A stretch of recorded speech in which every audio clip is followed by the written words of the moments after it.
roho ya kwako. Tunamhitaji Roho wa Bwana ili kwamba ingilie kati, aliokoe kanisa lake. Tunamhitaji Roho wa Bwana ili kwamba ingie, asafishe, aharibu kila pando la Ibilisi, kila lote aliyolipanda Ibilisi, yeye yuko tayari kuling'oa. Yule ndiye anayetuweka huru. Achilia Roho wa Bwana afanye kazi ndani ya kanisa. Achilia Roho wa Bwana tupe vipawa. Achilia Roho wa Bwana aonyeshe karama. Kuna karama nyingi ambazo Roho wa Mungu anaonyesha. Akiwepo yeye, uzima upo. Akiwepo mafunuo yapo, tena mafunuo ya kweli kutoka kwa Mungu. Akiwepo yeye, faraja zipo, tunafarijiwa hata kwenye magumu. Akiwepo yeye, jamani, hata ungepita kwenye shida, atakwambia mwanangu, jipe moyo, niko pamoja na wewe, usiache. Yeye ndiye atakayekufariji, yeye ndiye atakayekutia moyo. Vijana kwa wazee, kwa watoto, kwa kina mama, jamani, tumtafute Roho. Amen. Akuongoze wewe, aliongoze kanisa. Akuongoze wewe, aliongoze kanisa.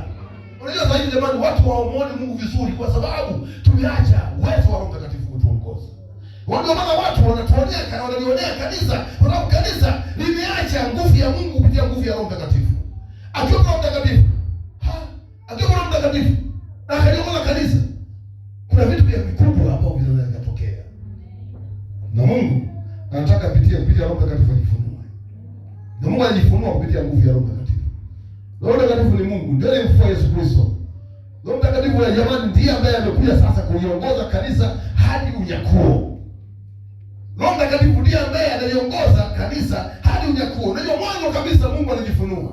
Mwanzo kabisa kitabu cha Mwanzo la kale, ya kale, Mungu mwenyewe alijifunua. Alionekana Mungu, lakini baadaye tunakuja nyakati za Agano Jipya. Yesu Kristo akaonekana kaja duniani kwa ukombozi. Kwa hiyo Yesu Kristo tukamwona ana kwa ana. Lakini Yesu akasema mimi naenda sasa, anakuja kiongozi mwingine ambaye ni Roho Mtakatifu.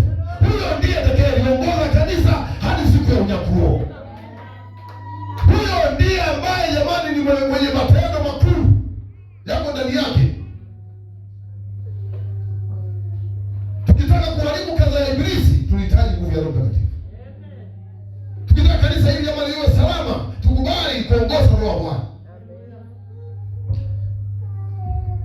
Hii inasikitisha sana. Watu wa kanisani, wana Mungu, wanatafuta Mungu, alafu wamefungwa na nguvu za giza. Wamefungwa na mapepo. Shetani anaharibu mpaka biashara zako, anaharibu mpaka ndoa yako. Shetani anaharibu, yaani wakumchukia kweli kweli. Ili umpate, ili umchukie, ili kwamba uvunje ile kazi ya Ibilisi. Kuna wakati mwingine tumezaliwa na maagano. Wewe angalia wakati huyo analaaniwa. Sasa yeye na watoto wake na kizazi chake.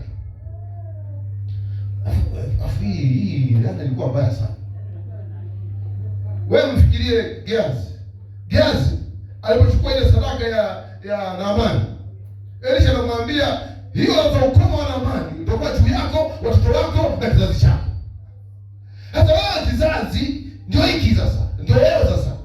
Ndio kizazi cha nani jamani? Cha Naamani au ni mtoto wa Naamani.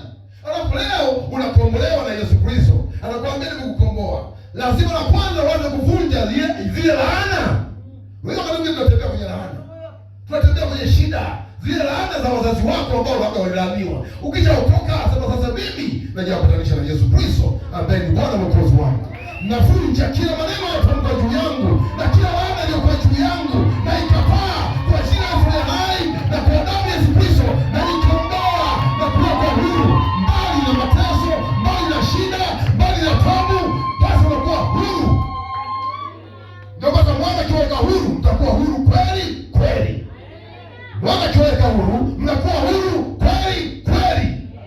Hata kuna maneno mengine ambayo yanatembea kwenye laana za babu zako. Wengine wanatembea kwenye laana za baba yake. Mwingine kwenye kizazi kile ambacho kililaniwa. Sasa wewe leo ni mwokozi. Yuko ndani yako. Wewe sasa leo uanze na kuwakomboa wale ndugu zako.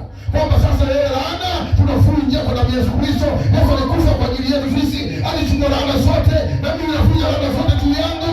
Laana juu ya watoto wangu, laana juu ya kazi yangu, laana juu ya biashara yangu. Ninaharibu na kuvunja kila maroho mabaya, maroho machafu na yakataa kwa jina la Yesu Kristo.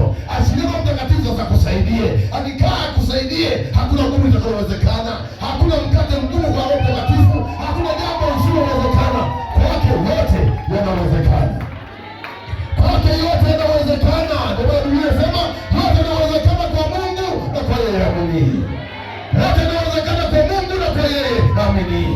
Yote yanawezekana kwa Mungu na kwa yeye, amini. Yote yanawezekana kwa Mungu na kwa yeye, amini. Cha msingi tumfuate Roho Mtakatifu. Jambo la pili, ndio linaisha la pili. Jambo la pili ni imani.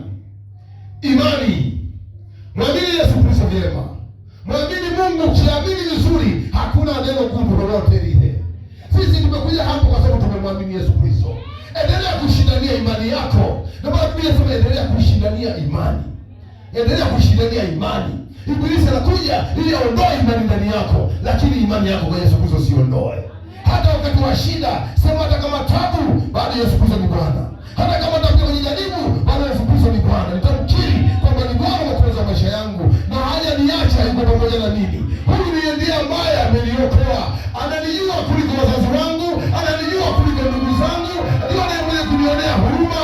Wengine wataniacha, lakini Yesu hataniacha. Wengine watanizila, lakini Yesu hataniacha. Yesu yuko pamoja na mimi. Amini hiyo siku zote. Asiwepo mtu wa kuondoa imani yako. Jamani, ni kipindi Biblia inasema kwamba watu wangu wanaishi kwa imani. Hii dunia hii huwezi kuishi pasipo imani. Hii dunia hii watakuonea kama huna imani. Hii dunia utaangushwa kama huna imani. Kwa hiyo naibii, jamani, maisha ya kweli ya kiroho ya mtu aliyokoka, maisha ya kweli ya Mkristo ni maisha ya imani. Ni maisha ya imani. Tunaishi kwa imani. Tunaishi kwa imani. Amini utakuwa kama ulivyo. Amini kwamba mbele yako ni njema sana. Amini kwamba Mungu hajakuacha. Hata ungepita kwenye shida, lakini Mungu hajakuacha. Yuko pamoja na wewe. Amini kwamba magumu unayopitia siku moja Bwana atayaondosha. Kwa sababu anasema hakuna jaribu ambalo halina nini? Halina njia wala sina mlango. Kila jaribu linalokuja kukupima lina mlango wa kutokea. Maana Mungu anasema ameahidi kwamba hata kuachia jaribu la kukuangusha.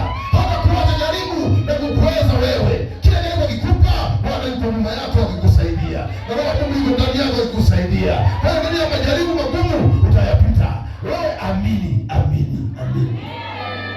Watu wangu wanaishi kwa imani. Ishi kwa imani. Imani inakusaidia. Imani, mwamini Yesu siku zote. Ndio maana niliwaambia kwa vipofu wale, mmeamini? Wanasema tumeamini. Mmeamini na tumeamini. Akasema sasa kama mmeamini, uone.